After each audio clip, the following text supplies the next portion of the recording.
किसी ने बहुत खूब कहा है कि अगर हमें पहाड़ों की दीवारों को पार करना है तो आवश्यकता होती है हल्के होने की।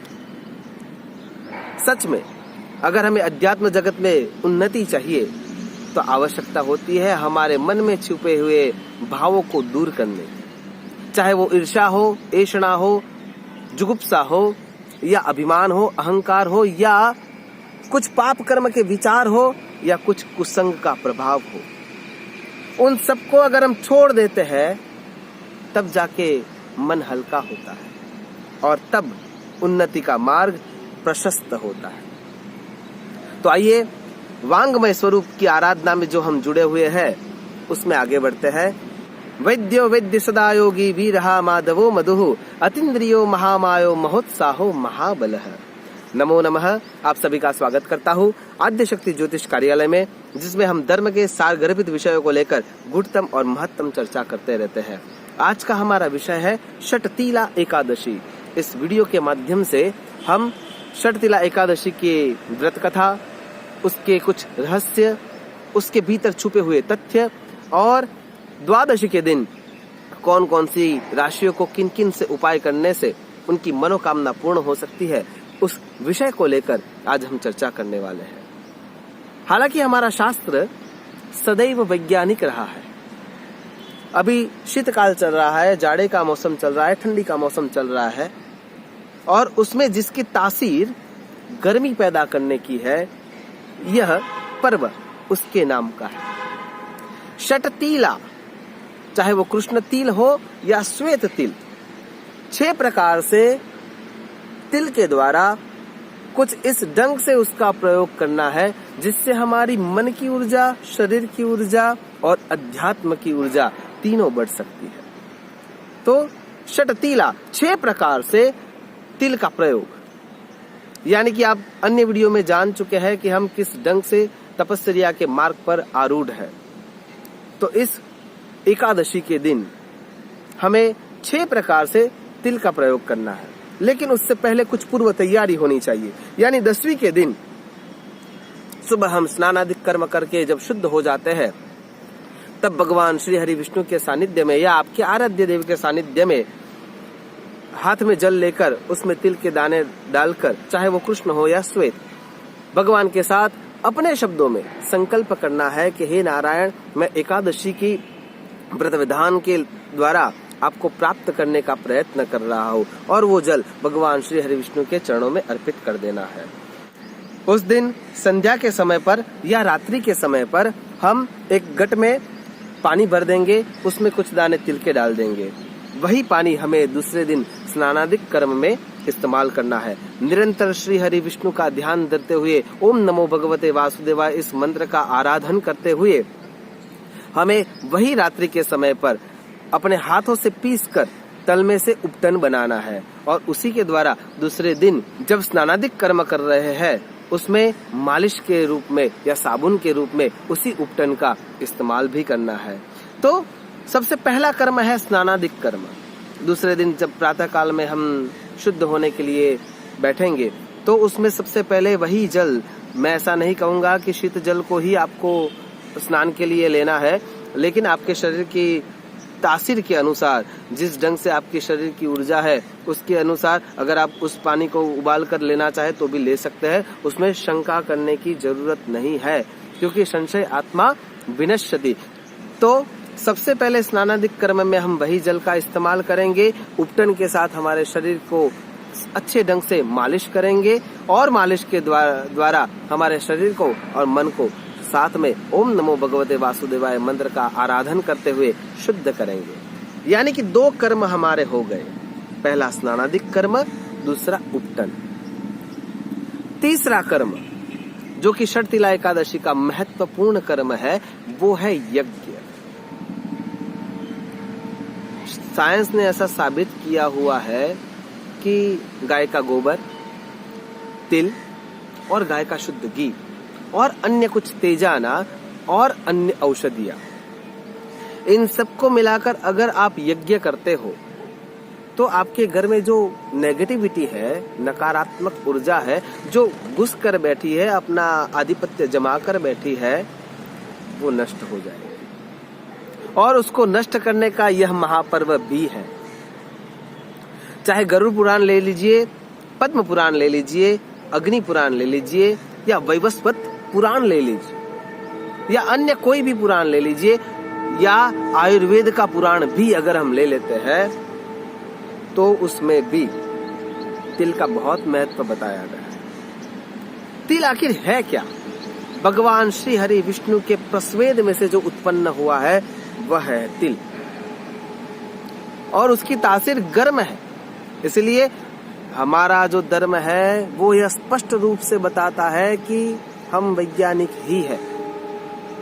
अभी जाड़े का मौसम चल रहा है, शीतकाल चल रहा है, ठंडी का वातावरण है, तो उस समय में हमारे शरीर को जो ऊर्जा चाहिए होती है वह सात्विक रूप से अगर चाहिए तो उसका एकमात्र माध्यम है गुड़ और तिल। इसीलिए यह पर्व इस समय में ही आता है। तो सबसे पहले हमने स्नानादिक कर्म किया है उस जल से जिसमें तिल मिश्रित है, फिर उपटन ले लिया है, और तीसरा जो कर्म है वो है यज्ञ। यज्ञ के माध्यम के द्वारा हम जब अग्नि में तिल के द्वारा आहुति देते हैं तो चारों ओर जो सूक्ष्माति सूक्ष्म जीव है जिनको भी उष्णता की आवश्यकता है, वो सांस से जो भोजन लेते हैं उन सभी के सांस में हम भोजन के रूप में, दान के रूप में कुछ डाल रहे हैं। इसलिए यज्ञ की आवश्यकता है। इसलिए जो तीसरा कर्म है जो सूक्ष्म जीवों को भोजन देने का कर्म है वह है यज्ञ। उसके बाद चौथा जो कर्म है वह है तर्पण। अपने माता पिता या पूर्वजन, आप्तजन, परिजन जो स्वर्ग को सिधार गए हैं उनको तृप्त करने के लिए भी हमें तर्पण की विधि करनी चाहिए। यानी षटतिला एकादशी के दिन सुबह स्नानादिक कर्म करने के बाद, उपटन के बाद हम यज्ञ करेंगे। यज्ञ के बाद अग्नि में आहूत हुए तल से सूक्ष्म जीवों को भोजन देंगे। उसके बाद हमें हमारे पितरों को तृप्त करना है। यानी अगर हमें तर्पण की विधि नहीं आती है तो परेशान होने की बात नहीं है, सरलता से हम दूसरा कर्म कर सकते हैं। यानी कि दूध, जल और तिल, चाहे वो कृष्ण तिल हो या श्वेत, उनको इकट्ठा करके भगवान शिव के शिवालय में जाकर उनके ऊपर ओम मृत्युंजय महादेव त्राहि माम शरणागतम जन्म मृत्यु जरा व्याधि पीड़ितम कर्म बंधने, या ओम नमः शिवाय इस मंत्र के द्वारा भगवान शिव के ऊपर अपने पितरों को याद करते हुए वह जल अर्पित कर देना है। या पीपल के पेड़ के तने में दूध, जल और तिल को मिश्रित करके श्री हरि विष्णु का सानिध्य लेते हुए हमें उसको पीपल के तने में डाल देना है, जिससे हमारे पितरों को तृप्ति मिल सकती है। उसके बाद का जो कर्म है वह है भोजन। हाँ, अन्य एकादशियों में हमने बताया है कि भोजन फलाहार के रूप में लेना है, लेकिन इस एकादशी में तिल से बने हुए, गुड़ से बने हुए द्रव्य का ही इस्तेमाल करना होता है। तिल और गुड़ से मिश्रित जो सुखड़ी होती है इसका ही हम भोजन के रूप में इस्तेमाल कर सकते हैं। उस दिन भोजन करना आवश्यक हो जाता है क्योंकि यह पर्व आयुर्वेद के साथ भी जुड़ा हुआ है।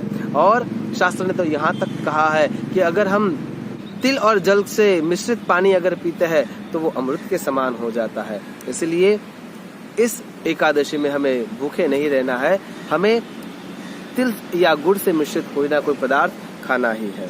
भगवान श्री हरि को भोग लगा के अकेले नहीं खा सकते, आसपास के जो बच्चे हैं या बूढ़े हैं या कोई जरूरतमंद व्यक्ति है तो सबसे पहले उसको वह देना है, उसके बाद ही हम भोजन ग्रहण करेंगे। यानी हमने तिल के द्वारा स्नान कर लिया, उसका उपटन ले लिया, उसके बाद यज्ञ कर लिया, उसके बाद हमने तर्पण कर लिया, उसके बाद हम भोजन करेंगे वो भी तिल का, और अंत में एक कर्म रहता है जो है दान का।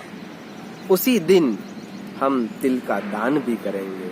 यानी ये 6 प्रकार की क्रिया, यानी षटतिला या षटतिला एकादशी। अब अलग सी बात बताना चाहूंगा जो कि बहुत आवश्यक हो जाती है। जो व्यक्ति अनिद्रा के भोगी है, जिनको कोई अप्रत्यक्ष शक्ति परेशान कर रही है, या वो भयभीत रहते हैं, या उनकी निर्णय शक्ति सुयोग्य नहीं है, या जो संदिग्ध अवस्था में फंसे रहते हैं, धसे रहते हैं, स्पष्ट रूप से अपने आप को खोज नहीं पा रहे, अपने आप को समझ नहीं पा रहे, अपने आप को सुयोग्य मार्ग पर ले नहीं जा रहे हैं, उनके लिए एक उपाय है। उनको रात में जब सोने के समय अपना जो बिछौना है उसके नीचे भी भगवान श्री हरि विष्णु का नाम लेते हुए कुछ दाने तिल के अपने सिरहाने के नीचे रख लेने हैं और फिर सोना है। आपकी ये सारी समस्याएं दूर हो सकती है। अब जानते हैं षटतिला एकादशी की व्रत कथा। दालभ्य ऋषि के पास पुलस्त्य ऋषि महाराज बैठे हुए थे। पुलस्त्य महाराज ने संवाद के रूप में प्रश्न पूछा कि हे गुरुवर, ब्रह्म हत्यादिक कार्य मनुष्य करता रहता है, वह पापों में आरोढ़ित होता रहता है, बार बार वह कुछ ना कुछ काम पाप के लिए करता रहता है, फिर भी उसको स्वर्ग कैसे प्राप्त हो जाता है, यह मेरे लिए प्रश्न बना हुआ है। दालभ्य ऋषि उत्तर के रूप में कहते हैं कि यह एक रहस्य है। जब इंसान एकादशी का व्रत करता है, जाने अनजाने वह उस दिन भूखा रह जाता है या रात्रि का जागरण हो जाता है, तकरीबन 12 बजे तक ही उसका जागरण हो जाता है, फिर भी अनायासी वो करुणा निधान उस पर करुणा करते रहते हैं। तो दालभ्य ऋषि एक कथा बताते हैं जो कि सत्य घटना के रूप में हुई थी। एक बार एक ब्राह्मणी तप कर्म में इतनी आगे बढ़ गई, तपस्या के मार्ग पर चलने लगी और बहुधा तप करने के कारण उसका शरीर जो था वह ऊर्जावान हो गया। हाँ, भूखे रहने के कारण उसका शरीर क्षीण हो रहा था, लेकिन तपस्या के कारण उसका जो मनोबल था वो बढ़ रहा था। भगवान श्री हरि ने ऐसा सोचा कि यह स्त्री ब्राह्मणी एक उत्तमता की ओर गति करने के लिए प्रशस्त हो रही है, तो क्यों ना मैं उसके हाथों से कुछ दान लेकर उसको उत्तम गति प्रदान करूं। भगवान साधु वेश में आते हैं, भवति भिक्षाम देहि। लेकिन कभी कभार ऐसी हालत होती है कि हम तपस्या के मार्ग में आगे चले जाते हैं, लेकिन हमारे मन में कहीं ना कहीं कुछ देने की जब बात आती है, तब वो मरकट मन, हिरण मन, चंचल मन हमें बाध्य कर देता है। तो ब्राह्मणी ने कुछ दान में दिया, तो वो क्या दिया? मिट्टी का ढेला। मिट्टी का ढेला उन्होंने दान में दिया। अन्न आदि कुछ चीजें उनको दान में देने की इच्छा नहीं हुई पूरे जीवन में। हालांकि उन्होंने कुछ दिया नहीं था, इसलिए वो हो ही नहीं सकता। इसलिए छोटा छोटा दान जरूरी है। आप अगर सांस को ले रहे हैं, रोक के रखिए, क्योंकि आपको पकड़ के रखना है, हमें किसी को कुछ देना ही नहीं है, लेकिन वो छूट ही जाएगी। अन्न को हम अगर शरीर में रखते हैं तो वह भी कुछ घंटों के बाद दूर हो ही जाता है। वैसे ही अगर हम कुछ ले रहे हैं तो कुछ देने की इच्छा रखनी चाहिए। इसलिए तो वो ब्राह्मणी ने कुछ देना नहीं समझा, केवल उसने एक मिट्टी का ढेला दे दिया। भगवान श्री हरि विष्णु वहां से चले जाते हैं, करुणा निदान है, तो मृत्यु पर्यंत तपस्या के बल से वो स्वर्ग में पहुंचती है, लेकिन शरीर उसका मनुष्य देह वाला ही रहता है। वहां पे दान के कर्म से उसको स्वर्ग में एक महल तो मिल जाता है, लेकिन अन्न की कोई व्यवस्था नहीं होती। भगवान को प्रार्थना करती है कि मुझे अन्न की आवश्यकता है। भगवान चतुर्भुज रूप लेकर उसको दर्शन देते हैं और कहते हैं कि तुमने कभी अन्न का दान नहीं दिया है, इसलिए आपको भोजन नहीं मिल सकता। तब ब्राह्मणी शोक व्यक्त करती है। भगवान फिर से करुणा बरसाते हैं और उसको रास्ता दिखाते हैं कि यहाँ पे स्वर्ग की देवांगनाएं, सुरबालाएं जब रीति के कारण आपको मिलने के लिए आएगी, तब आपको कपाट नहीं खोलने हैं। सबसे पहले उनके पास से व्रत जान लेना है षटतिला एकादशी का, और उस व्रत करने के बाद आपके वह पापों का क्षय हो जाएगा और आप अन्न को प्राप्त कर सकती है।